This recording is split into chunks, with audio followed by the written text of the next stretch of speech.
행렬의 곱은 실수에서의 문자들의 곱하고는 다른 현상입니다. 단순하게 실수에서 사용하는 문자 A 곱하기 B의 모양과 행렬 A 곱하기 B는 전혀 다른 구조이기 때문에 혼돈하지 말자라는 것을 우리가 학습을 해보려고 합니다. 그래서 여기 나와 있는 이것은 뭘 나타내냐면은 실수랑 비교를 해볼 거예요. 실수에서 자 이제 여기는 이제 실수들의 집합, 여기는 행렬들의 집합이에요. 두 개를 서로 비교를 해볼 생각입니다. 실수에서는 A 곱하기 B가 B 곱하기 A가 성립합니다. 그러나 행렬은 곱이 교환이 되질 않아요. A 곱하기 B하고 B 곱하기 A가 같다라는 보장이 없습니다. 일반적으로 성립 안 하죠. 이미 여러분들이 다 잘 알고 있어요. 아무 행렬을 놓고 계산해 보세요. A를 1, 2, 3, 4, B를 5, 6, 7, 8 곱을 해보세요. 그거랑 이거는 전혀 결과가 다르거든요. 그래서 얼핏 보면 알파벳 소문자와 알파벳 대문자 차이밖에 없는 것처럼 보일지라도 얘네들은 그냥 그 순환 문자에서 다루는 실수의 개념 안에서 있어요. 그래서 수의 집합 범위 안에서 이렇게 곱은 교환이 가능합니다. 그러나 행렬의 곱은 전혀 곱이 실수의 곱과 같은 의미로 정의된 것이 아니에요. 겉보기 비슷할 뿐이지 전혀 다른 구조이기 때문에 행렬의 곱은 교환 법칙이 성립하지 않습니다. 발레는 무수히 많으니까 생략하도록 할게요. 자, 그리고 이제 실수에서는 이제 A 곱하기 B가 0이면 A가 0이거나 또는 B가 0이라는 것을 알 수 있습니다. 그리고 역도 성립하죠. 이게 둘 다 성립해요. 그러나 행렬에서는 A 곱하기 B가 영행렬이라면은 A가 영행렬이거나 또는 B가 영행렬일까 라고 했을 때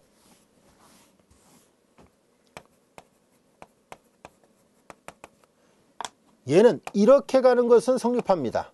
얘는 둘 다 성립해요. 그런데 행렬의 곱은 오른쪽에서 왼쪽 가는 건 성립해요. 즉 둘 중에 하나가 영행렬이면 곱해서 영행렬이 되는 게 맞는데요. 그러나 왼쪽에서 오른쪽 갈 때는 성립하지 않습니다. 이게 실수의 집합하고의 차이점입니다. 잘 구별을 해야 돼요. 자, 왜 그런지 발레를 하나 들어보겠습니다. 행렬 A는 0100으로 보고 행렬 B는 1000으로 봐요. 이렇게 간단한 행렬을 하나 생각해 보겠습니다. 그러면 A하고 B를 곱을 해 보겠습니다. 0100, 1000을 곱을 해봐요. 행렬 계산하면 영행렬, 행렬 계산하면 영행렬이 나와요. 보다시피. 근데 A하고 B를 곱해서 영행렬이 됐어요. 보다시피 이게 영행렬이 됐는데 그러나 A도 영행렬이 아니죠. B도 영행렬이 아니에요. 왜냐하면 영행렬이라는 것은 구성성분 모두가 다 0으로 되어 있을 때를 말하는데 곱을 한 게 영행렬일지라도 A가 영행렬이 아닐 수 있고 또한 동시에 B도 영행렬이 아닐 수도 있다라는 것을 알게 됐습니다. 여기까지 알 수 있겠죠.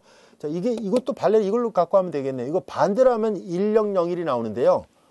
A, B하고 B가 같지 않다는 것도 역시 알 수 있습니다. 자, 그래서 왼쪽에서 오른쪽 갈 때는 성립 안 합니다. 물론 오른쪽에서 왼쪽 갈 때는 성립하고요. 얘는 둘 다 성립합니다. 자, 그 다음에 이제 여기에서 AC하고 AD가 같다면은 그러면은 AC하고 AD가 같고 그리고 A가 0이 아니라고 가정하겠습니다. 그러면 수의 집합에서는요. 좌수역 법칙이 성립하죠. A가 0이 아니면 약분이 돼가지고 이게 성립해요. C하고 D가 같다. 이게 성립하는데요. 그럼 행렬에서도 이게 성립할까요? 라는 얘기예요. A가 영행렬이 아니고 AC하고 AD가 같을 때 과연 C하고 D가 같다라고 말할 수 있을까요? 라는 얘기예요. 자, 이거 성립 안 합니다. 이거 성립 안 해요. 즉 행렬에서는 좌수역 법칙 이런 것이 성립하지 않습니다. 왜 안 되는지 발레를 하나 들어보도록 하죠. 여기 있는 것처럼 발레를 들겠습니다. A는 얘처럼 이걸로 잡읍시다. 0100 그리고 C하고 D를 C는 1000 그리고 D는 2000으로 잡아봐요. 자, A, C, D를 이렇게 결정을 했어요. 이때 A하고 C를 계산하면 영행렬, A하고 D를 계산해도 영행렬이 나와요. 그래서 AC하고 AD가 영행렬이 되는데 영행렬 있건 영행렬 같잖아요. 그런데 C하고 D는 같지 않잖아요. 그래서 이런 발레를 잡아보면은 실수에서는 좌수역 법칙이 성립해도 행렬의 곱에서는 좌수역 법칙이 성립하지 않는구나 라는 것을 알게 됐습니다. 자, 이제 우리는 그러면 여기에서 이 첫 번째는 아예 일반적으로 성립 안 되는 것이니까 이건 제외하더라도 요 두 개가 가능하도록 하려면 어떤 조건이 더 추가적으로 필요할까라는 것을 생각해 보려고 합니다. 이제 두 개 곱해서 영행열만 갖고는 이걸 보장하지 못하니까 여기에 어떤 조건이 더 있어야 될까라는 것을 생각해 보고요. 또한 이 밑에 있는 조건도 이것만 갖고는 이걸 보장할 수 없으니까 얘를 대신해서 어떤 조건이 더 있어야 이게 가능할까, 이게 성립할까라는 것을 알아보겠습니다. 바로 그것이 이 정리입니다. 정리 3번이에요. 자, 정리 3번 소거법칙 또는 소약법칙이라고도 하는 이 정리를 한번 살펴보겠습니다. ABC를 N차 정사각형열이라 하자. 그러면 자, A번 A의 랭크가 N이고 A, B하고 AC가 같으면 B하고 C가 같다는 얘기예요. 자, 이제 이거 한번 볼까요? 이건 뭘 나타내고 있냐면은 이 밑에 있는 얘를 설명하고 있군요. 좌수역 법칙을 설명하고 있다는 것을 알 수 있습니다. B번을 보겠습니다. A의 랭크가 N이면 A, B가 0일 때 B가 0이다. 요걸 설명하고 있군요. 결과적으로 얘하고 얘가 요거를 해결하기 위해서 A번, 요걸 해결하기 위해서 B번이 나왔다는 것을 알 수 있습니다. 둘 다 어떤 조건이 들어가는가 하고 봤더니 바로 A의 랭크가 N이라는 조건이 있어야 된다는 것을 말해주고 있네요. A의 랭크가 N이었으면 이렇게 돼요 라는 얘기예요. 자, 왜 그런지 그 이유를 알아보겠습니다. 자, A번부터 보도록 하겠습니다. A의 랭크가 N차 정사각형열에서 A의 랭크가 N이면 우리는 앞 시간에 배웠었죠. 역행열이 존재할 필요 충분 조건에 A 인버스가 존재할 필요 충분 조건에 랭크가 N이라고 얘기를 했었습니다. 그래서 A 인버스가 존재한다는 것을 알 수 있습니다. 자, 그러므로 우리는 이 식의 A, B 이퀄 AC의 왼쪽에다 동시에 A 인버스를 곱합니다. A 인버스 AB, A 인버스 AC가 됐어요. 자, 그러면 행렬의 곱은 결합법칙이 성립하니까 요거는 이렇게 묶으면 단위 행렬 곱하기 B니까 그냥 B라 쓰겠습니다. 여기도 이렇게 묶으면 단위 행렬 곱하기 C니까 C가 되죠. 보다시피 이게 가능하다라는 것을 알게 됐습니다. 이렇게 쓰겠습니다. 그래서 이제 A의 랭크가 N이라면 A, B하고 AC가 같을 때 자연스럽게 B하고 C가 같다는 것을 알게 됐습니다. 영행열이 아니면 AC하고 AD가 같을 때 CD가 같다는 건 성립 안 했는데 이제 좌측에 있는 A의 랭크가 N이라면 그때는 C하고 D가 같다는 것을 알 수 있었습니다. 자, A번이 증명이 됐어요. 이어서 B번을 보도록 하겠습니다. 자, 이번에는 A의 랭크가 N이면 똑같아요. A의 랭크가 N이면 당연히 A 인버스가 존재합니다. 요 밑줄쳐놓은 문장을 한 번 더 썼다라고 가정하겠습니다. 자, 그리고 이제 A 곱하기 B가 영행열이라고 얘기를 했었으니까 얘 계산했던 거 똑같이 왼쪽에다 A 인버스를 곱하도록 하겠습니다. 그러면 A, B 왼쪽에다 A 인버스 영행열이고 얘도 결합법칙이 성립하니까 이렇게 묶으면 단행열 곱하기 B는 B가 되고요. 영행열에다 어떤 걸 곱해도 영행열이니까 이렇게 돼요. 자, 아까는 A 곱하기 B가 영행열이라서 이거는 성립하지 않았거든요. 그런데 A가 랭크가 N이라는 조건이 있었다면 또는 다른 말로 A가 정칙이라는 조건이 있다면 그때는 B가 0이라는 것을 알 수 있어요. 마찬가지예요. 여기서도 만약에 B가 정칙이면 그때는 A가 0이 나옵니다. 이건 이제 한 줄만 보였는데 다른 쪽도 마찬가지로 동일하게 보일 수 있어요. 즉 B의 랭크가 N이라면은 같은 논리를 반복 적용하면은 B의 랭크가 N이라면은 똑같이 A도 영행열이 나올 수밖에 없다는 것을 동일하게 보일 수 있습니다. 자, 이제 요거는 뭘 나타내냐면은 이제 이렇게 되면 랭크는 결과적으로 N보다 작다는 얘기인데 이건 뭐 당연한 얘기예요. 아시겠죠? 자, 그래서 A하고 B가 모두 다 증명이 됐고요. 이제 우리가 증명하려고 하는 것은 요 밑에 C번이군요. 자, 특이행렬이라는 것은 앞에서 얘기했었죠. 역행렬이 존재하지 않는 행렬이에요. A 인버스가 존재하지 않는 행렬을 말합니다. 그러면 A가 특이행렬이라면 A의 왼쪽에다 B를 곱한 이 행렬도 A의 오른쪽에다 B를 곱한 이 행렬 둘 다 특이행렬이에요 라는 것을 보이려고 합니다. 자, 이제 그러면 얘를 증명을 해보도록 하죠. 두 가지 다 증명을 해야 되는 거거든요. 하나하나 확인을 해보도록 할게요. 자, A가 이제 C번을 증명합니다. A가 특이행렬이에요. 여기가 가정이잖아요. 특이행렬이라 하면 우리 앞에서 배웠었죠. A의 랭크는 이게 N차 정사각형열인데 특이행렬이라면 A의 랭크는 당연히 N보다 작아야 되죠. 왜냐하면 랭크는 1차 독립이 되는 최대 행벡터의 개수인데 행의 개수, 행과 열이 똑같은 n차 정사각 행렬이니까 결과적으로 랭크는 n보다 작게 나왔습니다. 만약에 랭크 n이라면 역행렬이 존재하거든요. 랭크 n보다 작게 나오면 무조건 비정칙 행렬이에요. 즉 특이 행렬입니다. 그래서 이렇게 돼요. 자, 이제 랭크가 n보다 작게 나왔다는 것을 알게 됐습니다.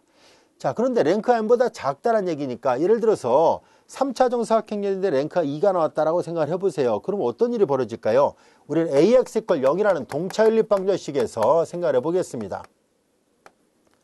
자, 이 동차 연립 방정식에서 봐요. 자, 그러면 이제 a의 랭크가 만약에 2가 나왔어요. 그러면 예를 들어서 기본 행렬선 쭉 정했는데 1, 그 다음에 뭐 예를 들어서 0, 뭐 2, 그 다음에 뭐 1, 뭐 2 이렇게 나왔어요. 그 다음에 이제 여기 0, 0, 0 이렇게 되면은 이게 랭크가 2가 됐잖아요. 행렬은 3차 정사각 행렬인데 얘가 계수행렬 A의 모양이었더라고 가져라고 이제 대응하는 연립방정식을 다시 만들면은 x 플러스 2z 이퀄 0이고 그 다음에 y 플러스 2z 이퀄 0인데 밑에서부터 역대입해서 풀어야 되는데 보다시피 랭크가 2가 나왔어요. 여러 개수보다 작게 나오면 자유변수가 있다라고 얘기를 했었죠. 그러니까 문자는 2개고 방정식이 하나니까 해가 무수히 많은 꼴이라는 것을 알 수 있습니다. 자, 그래서 ax = 0의 꼴에서 x는 자명하지 않은 해를 갖게 됩니다.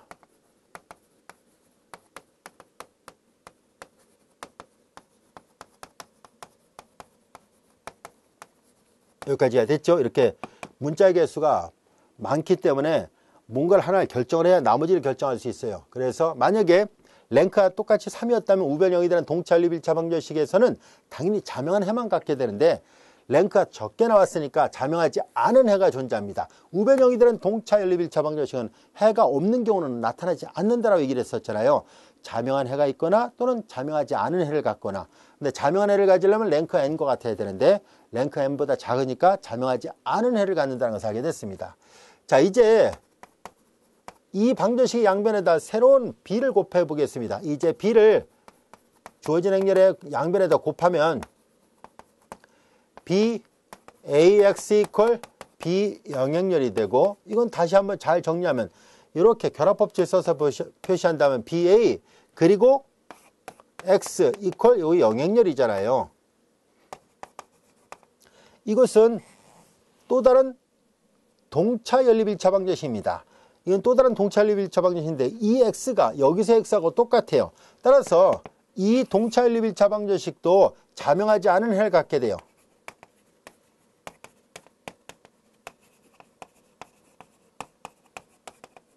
같은 x잖아요. 이미 x가 자명하지 않은 해를 가지니까 이 모양으로 주어지는 연립방정식도 자명하지 않은 해를 갖게 됩니다. 자명하지 않은 해를 가지면 그 개수행렬의 랭크는 n보다 작아야 돼요. 따라서 이 랭크 BA 랭크도 n보다 작다는 것을 알게 됐습니다. 여기까지 이해됐죠? 자, 우리는 앞에서 배웠었죠. 어떤 행렬의 정사각 행렬의 랭크가 n과 같으면 가역이지만 n보다 작으면 비가역 행렬이잖아요. 따라서 BA는 비정칙입니다. 비정칙, 즉 특이 행렬이에요. 같은 말이에요. 그래서 A가 특이 행렬이면 BA가 특이 행렬이라는 것이 증명이 됐습니다. 자, 이제 여기까지 됐죠? 그럼 이제 AB도 특이 행렬이라는 것을 증명해야 돼요. 한편 이제 우리가 잘 알다시피 어떤 행렬이 특이 행렬이라 한다면은 그 행렬의 전체 행렬도 당연히 특이 행렬이 됐죠. 그 원리를 이용하도록 하겠습니다. A의 트랜스포즈도 마찬가지로 A가 특이 행렬이면 전체를 시켜도 특이 행렬이에요. 왜냐면 얘가 특이 행렬이라면 랭크가 n보다 작다는 얘기잖아요. 그런데 여러분들이 잘 알다시피 A의 랭크와 A 트랜스포즈 랭크는 같아요. A의 랭크가 이미 n보다 작으니까 A 트랜스포즈 랭크도 n보다 작을 수밖에 없어요. 그러므로 A 트랜스포즈도 특이 행렬입니다.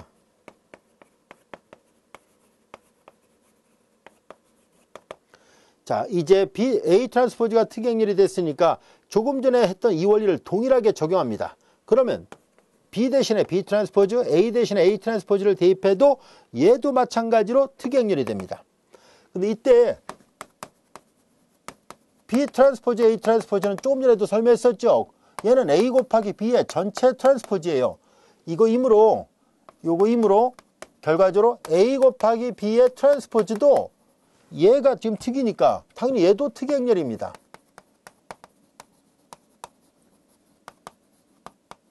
그런데 조금 전에도 설명했었죠. 랭크가 같기 때문에 그래서 A 곱하기 B도 특이 행렬일 수밖에 없다라는 것이 증명이 됐습니다. 이 정리 3번 이제 A의 랭크가 N이라는 조건이 있어야 이 많은 것들이 성립하고 있다는 것을 알 수 있었고요. A의 랭크가 N보다 작게 나오면 특이 행렬이 되고 그래서 BA하고 AB도 같이 특이 행렬이 된다는 것을 알 수 있었습니다. 증명 자체는 어렵지 않습니다. 충분히 이해할 수 있었을 거예요. 자, 이제 이와 같은 가정과 결론 부분을 잘 기억해 두세요. 조금 전에 설명했던 것처럼 여기다 설명했던 것처럼 실수에서는 성립하는데 행렬에서는 성립하지 않았기 때문에 행렬의 고배에서는 그래서 이런 문제들을 해결할 수 있도록 하기 위해서는 이와 같이 A가 정칙이라는 조건이 있다면은 A번하고 B번이 성립한다라는 것을 알게 됐습니다. 잘 알아두세요.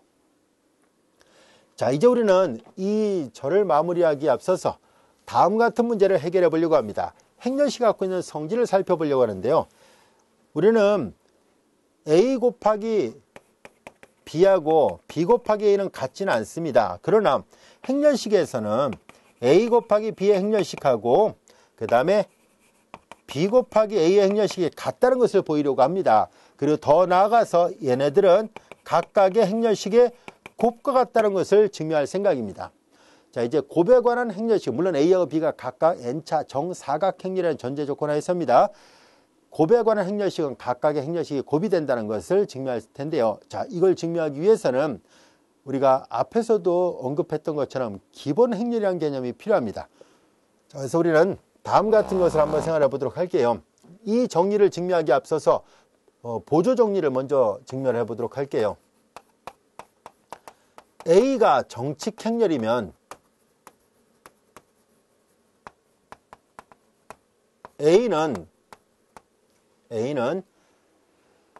A가 정칙 행렬이면 A는 기본 행렬들의 곱으로 나타낼 수 있습니다.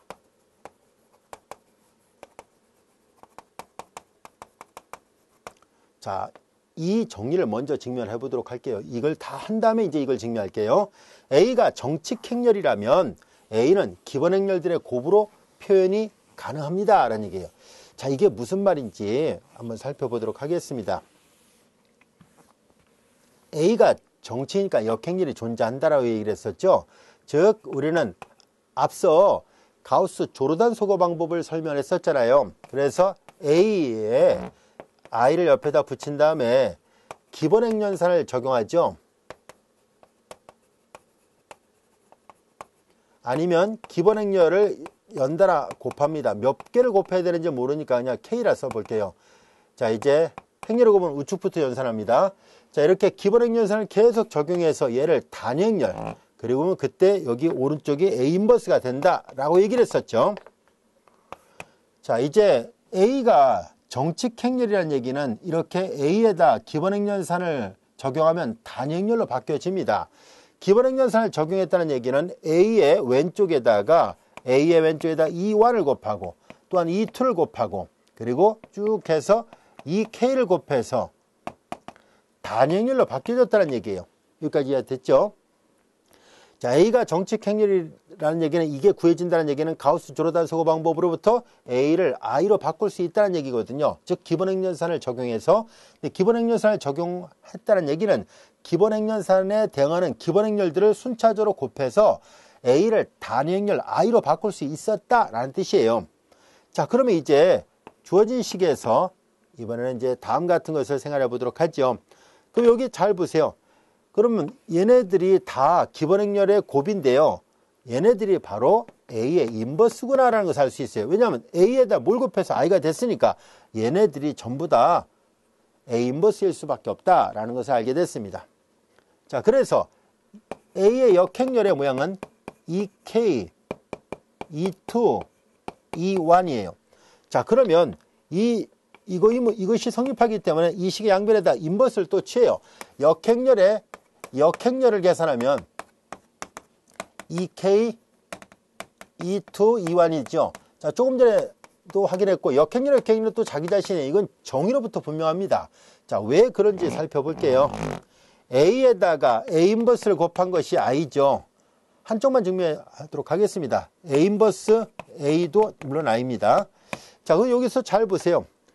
A에다 얘를 곱해서 I가 나왔으니까 얘가 A의 인버스 역할을 하는 것은 맞죠. 그런데 마찬가지 아닌가요? 자, 이 A 인버스의 왼쪽에다 A를 곱하고 A 인버스 오른쪽에다 A를 곱해서 I가 됐었으니까 그러면 요 A는 A 인버스의 역행렬이구나 라는 의미예요. 정의로부터 분명한 사실입니다. 즉 A는 오른쪽에 있는 행렬의 역행렬이 돼요. 그러니까 오른쪽에 있는 행렬의 역행렬이 곧 A였다는 것을 알 수 있어요. 그래서 역행렬의 역행렬은 언제나 자기 자신이라는 것을 우리 역행렬의 정의로부터 쉽게 이해할 수 있게 됐습니다. 자, 그러므로 역행렬의 역행렬은 자기 자신이고 조금 전에 설명했었죠. 곱은 뒤집어져서 따로따로 된다는 걸 앞서 설명했었으니까 이 1의 인버스, 이 2의 인버스, 그리고 이 K의 인버스입니다. 그런데 기본행렬의 역행렬도 기본행렬이에요. 자, 왜 그러냐면 예를 들어서 하나 보겠습니다.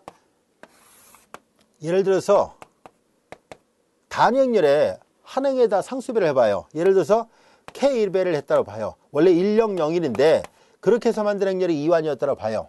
이거 그냥 알기 쉽게 대각행렬이 되어버렸네요. 그러면 K가 0의 상수배예요. 우리는 2완의 인버스를 계산하면 조금 전에 얘기했었죠. 대각행렬은 이제 이렇게 역수가 된다고 얘기를 했었으니까 이거 잘 보세요. 이것도 하나의 기본행렬이잖아요. 왜냐하면 단위행렬에다가 1행에다가 K분의 1을 곱한 꼴이잖아요. 그래서 일반적으로 기본행렬의 역행렬도 다 기본행렬입니다. 그래서 보다시피 A가 만약에 정칙행렬이면 A는 기본행렬들의 곱으로 표시가 돼요. 그래서 A는 여기다 요걸 그냥 한 번 더 썼더라 봐요. A는 기본행렬들의 곱으로 언제든지 나타낼 수 있어요 라는 얘기예요. 여기까지도 이해됐죠? 자, 이제 그러면 또 다른 정리를 하나 증명해 보겠습니다. 자, 이제 우리는 뭘 할 생각이냐면은 우리 그냥 편의상 2형 썼으니까 이걸 갖고 해볼게요. 자, 이제 2완이 예를 들어서 2완이 기본행렬산 세 가지 중에 그냥 아무나 하나 든 것뿐이에요. K0, 0, 1 그리고 A가 그냥 2차 정사각행렬이었다고 보겠습니다. CD 원래 N차로 해도 상관없는데요. 그냥 규모를 작게 해서 좀 더 쉽게 이해할 수 있도록 간단하게 증명을 해 보도록 하겠습니다. 뭘 얘기하려고 하냐면 이제 A에다가 2완을 곱한 요거일 때 이 1A의 디터미넌트를 계산하는 것은 2완의 디터미넌트에다가 그리고 A의 디터미넌트를 곱한 것과 같다라는 것을 보이려고 합니다. 왜 그런지 이유를 알아보겠습니다. 이 규모가 n차로 확대돼도 마찬가지고요. 이렇게 기본 행렬이 한 행의 0에는 상수배만 곱한 것만 되는 게 아니라 두 행을 교환한 것도 마찬가지고요. 그리고 한 행의 0에는 상수배에서 다른 행과 더한 것도 역시 마찬가지로 성립합니다. 자, 그래서 우리는 이걸 계산을 해보도록 할게요. 이 경우로 이제 제한시켜서 증명을 해보려고 합니다. 자, 이제 어떤 행렬에다 기본 행렬을 곱해서 행렬식을 취한 것은 각각의 행렬식이 곱이 된다는 것을 보이려고 해요. 지금 여기는 기본 행렬이 아니에요. 그냥 A하고 B일 뿐인데요. 우선은 한쪽은 A고 한쪽은 기본 행렬인 경우를 먼저 하겠다는 뜻이에요. 자, 그럼 이제 계산을 해보도록 할게요. 자, 얘네들을 계산하는데요. 좌변부터 먼저 계산하겠습니다. 이 1A를 먼저 계산합니다. K, 0, 0, 1이고요. A, B, C, D 이렇게 되어 있습니다. 자, 이제 행렬을 직접 계산합니다. 행렬 계산하니까 KA 행렬 계산하니까 KB가 됐습니다. 행렬 계산하니까 C, 행렬 계산하니까 D예요. 자, 이와 같이 됐어요. 자, 그러면 2완A를 계산하는데 여러분들이 이미 잘 알다시피 앞에서 행렬식의 성질 몇 가지를 배웠었죠. 행렬식의 성질에 한 행에 공통인수가 있으면 행렬식과 바깥으로 내보낼 수 있다라고 얘기를 했었죠. 그래서 바깥으로 내보낼 수 있습니다. K를 바깥으로 내보내면 A, B, C, D가 돼요. A, B, C, D가 되는데 이때 K를 잘 관찰해 보세요. 여기서 이렇게 이 행렬의 행렬식은 이게 대각행렬이네요. 주 대각 성분을 곱하면 되잖아요. 그래서 K는 곧 2완의 디터미넌트예요. 그 얘는 뭐였을까요? A, B, C, D의 행렬식이니까 A의 행렬식입니다. 따라서 이렇게 이게 언제든지 가능합니다. 물론 선생님이 간단한 경우를 가지고 했는데요. 다른 경우로 계산해도 마찬가지예요. 뭐 두행을 교환한 거 해도 여러분들이 똑같은 방법으로 좌변 따로 해서 계산하고 우변 따로 계산해서 비교해 보면 정확하게 똑같네 라는 것을 알 수 있습니다. 항상 성립합니다. 자, 이제 이 두 가지 보조 정리를 이용해서 이제 이 문제를 증명하도록 하겠습니다. 정리 4번의 문제를 이제 증명해 보려고 합니다. 조금 전에 우리가 두 가지 보조 정리에 대해서 설명했었는데요. 이 두 가지 보조 정리를 이용해서 증명해 보려고 합니다. 자, 다시 한번 확인해 보고 갈게요. 우리는 어떤 행렬 A가 주어졌을 때 이 행렬이 정칙 행렬이라면 언제나 이 행렬은 기본 행렬들의 곱으로 표현이 가능합니다. 그리고 또 한 가지는 우리가 만약에 어떤 행렬 A 왼쪽에다 기본 행렬을 곱했다고 가정했을 때 2 곱하기 A의 행렬식은 2 행렬식 곱하기 A 행렬식이라는 것을 조금 전에 여기서 증명했었습니다. 이 두 가지를 이용해서 이 문제를 증명해 보도록 하죠. 우선 경우의 수를 나누겠습니다. A와 A 또는 B 중 적어도 어느 하나가 특행렬이었을 때를 보겠습니다.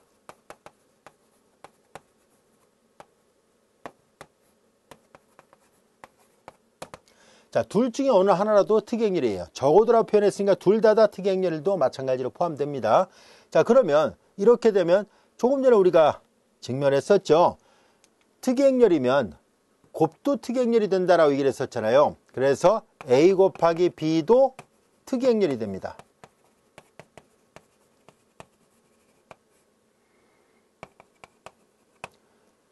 A와 B의 곱의 행렬식은 특행렬에 대한 행렬식은 당연히 제로예요. 그리고 마찬가지로 A 또는 B 중 적어도 하나라도 특행렬이라 얘기를 했었으니까 우리가 편의상 일반성을 잃지 않고 A가 특행렬이었다고 가정한다면 그러면 A의 행렬식이 0이에요. 근데 B는 특행렬이 아닐 수도 있으니까 그럴 경우 이제 B가 행렬식이 얼마인지는 몰라요. 그러나 만약에 이제 B가 특행렬이었다면 마찬가지로 이제 A가 특행렬이었다면 하고요. 마찬가지로 B가 특행렬이었다면 B가 A 행렬식이 0이 되듯이 B 행렬식이 0이 되겠죠. 자, 이제 이렇게 됐습니다. 여기까지가 됐죠. 지금은 이제 말로 설명했습니다. 편의상 A가 특행렬이었다고 가정한다면 당연히 A 행렬식이 0이에요.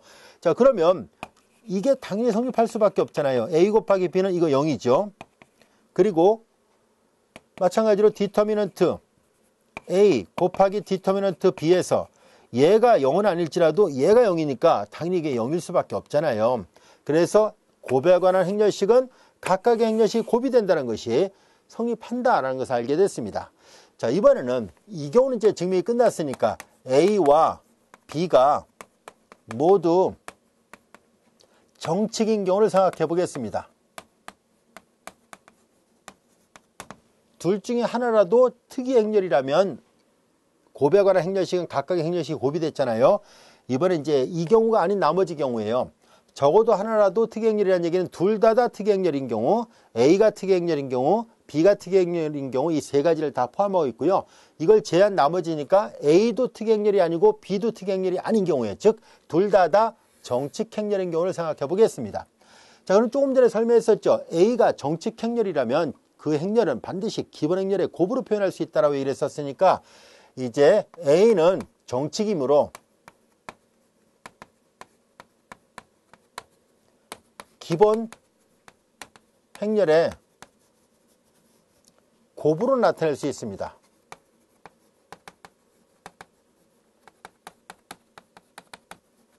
즉 A를 이제 E1, E2, EK 이렇게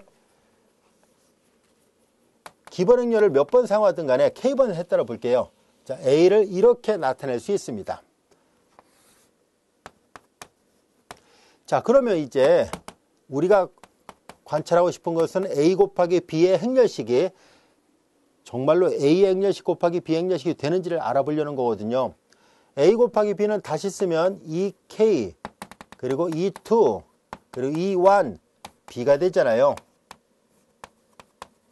자, 그러면 A 곱하기 B의 행렬식을 계산해 봅니다. 그럼 디터미넌트 EK 그리고 E2, E1, B가 됐죠. 자, 그런데 여기에서 우리는 이렇게 행렬을 묶어보려고 합니다.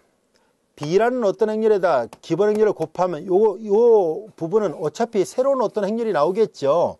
새로운 어떤 행렬에다가 앞에 EK라는 기본 행렬을 곱한 거예요. 조금 전에 여기다 증명했었죠. 이렇게 E와 그리고 A의 행렬식은 A의 행렬식, E의 행렬식에다가 A의 행렬식을 곱한 거와 같다라고 얘기를 했었잖아요. 그래서 그걸 여기다 또 적용을 하려고 합니다. 두 개 곱한 꼴이 되어버렸으니까 EK의 행렬식 곱하기 그 다음에 나머지 EK-1 E2, E1, B 이렇게 돼요. 자, 여기까지 이해됐죠? 자, 요런 꼴이 되는구나 라는 것을 알게 됐습니다. 자, 그리고 이제 또 계산합니다. 요거 그냥 놔두고요. EK 놔두고 여기에서 다시 묶어요. 이렇게 새로운 행렬이 되죠. 얘와 마찬가지로 E 곱하기 어떤 행렬이에요. 그러면 각각의 행렬의 행렬식의 곱과 같죠. 그러니까 디터미넌트 EK-1 그리고 디터미넌트 여기는 EK-2부터 쭉 가서 E1, B 이렇게 됩니다. 우리 이 과정을 계속 하려고 합니다.